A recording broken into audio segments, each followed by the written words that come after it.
Speaking, Poland just made a dramatic political shift. Karol Nawrocki is in, and the country is turning sharply right. What does this mean for Europe, for democracy, and for Poland's future? Stay with us. The full story starts now. In June 2025, the people of Poland cast a vote that would reverberate far beyond its borders. Karol Nawrocki, a conservative historian turned politician, has been elected as Poland's new president. With this victory, the country is officially leaning into a more conservative era culturally, politically, and geopolitically.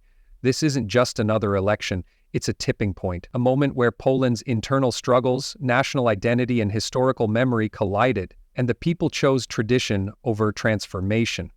But who exactly is Karol Nawrocki? Born in 1983, Nawrocki is no career politician. He's a historian, and for years he served as the head of Poland's Institute of National Remembrance, an institution devoted to preserving the country's complex, often painful past. From World War II resistance to communist oppression, Nawrocki has spent his life retelling Poland's story through a fiercely nationalist lens. To his supporters, he's a patriot reclaiming Polish pride. To critics, he's a revisionist, a man rewriting history to promote a conservative ideology. Poland has been flirting with conservative politics for years. The Law and Justice Party, known as PiS, known as much of the last decade. But this election was different. It wasn't just about policy, it was about identity. Nawrocki campaigned on national sovereignty, traditional values, and strong borders. He spoke of restoring Poland's moral compass, resisting what he called Western liberal decadence, and defending Christianity at the heart of the nation. In a deeply Catholic, post-communist society where historical trauma still shapes public consciousness, these messages resonated, especially in rural areas and among older voters. Nawrocki's campaign was disciplined, emotionally charged, and highly strategic. He tapped into cultural memory, using language rooted in history, martyrdom, and resistance. His slogan? Polska bezpieczna I dumna, a safe and proud Poland.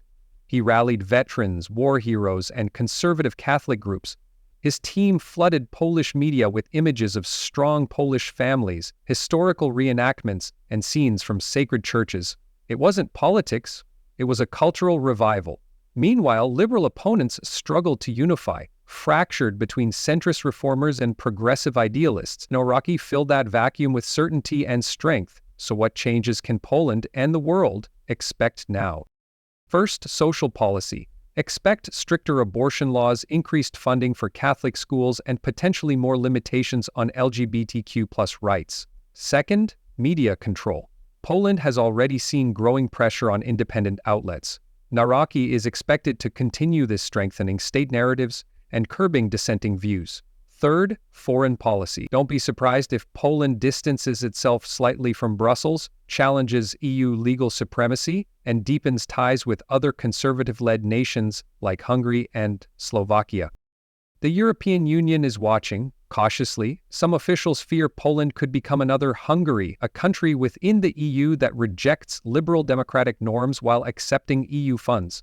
The United States, traditionally close to Poland through NATO, may also face diplomatic tension if Nawrocki continues the nationalist path, particularly around civil rights and judicial independence. On the ground, Poland is divided. In cities like Warsaw and Krakow, younger, more liberal voters fear regression. They see Nawrocki as a threat to personal freedoms, minority rights, and modern values. But outside urban centers, in villages and small towns, there's a different mood. Relief, even celebration. For many, this isn't about ideology, it's about identity. After decades of war, occupation, communism, and then rapid westernization, many Poles are craving stability. They want a Poland they recognize, not one molded by Brussels or Berlin. Poland has long stood at the crossroads of history, caught between empires, revolutions, and invasions. Today's political shift is part of that legacy. From the Warsaw Uprising to the Solidarity Movement, Poland's identity has always been shaped by resistance. And that theme continues now in a modern form. For better or worse, Karol Nawrocki is offering resistance to globalization, cultural liberalism, and perceived Western overreach. This election is not just about Poland, it's about a trend. Across Europe, from Italy to the Netherlands, conservative populism is rising. Leaders are being elected who promise to defend tradition, protect borders, and restore greatness. Nawrocki's win could inspire similar movements in nearby countries, especially those with cultural grievances or economic anxieties. Will the EU adapt or fracture? That's the question now facing European leaders.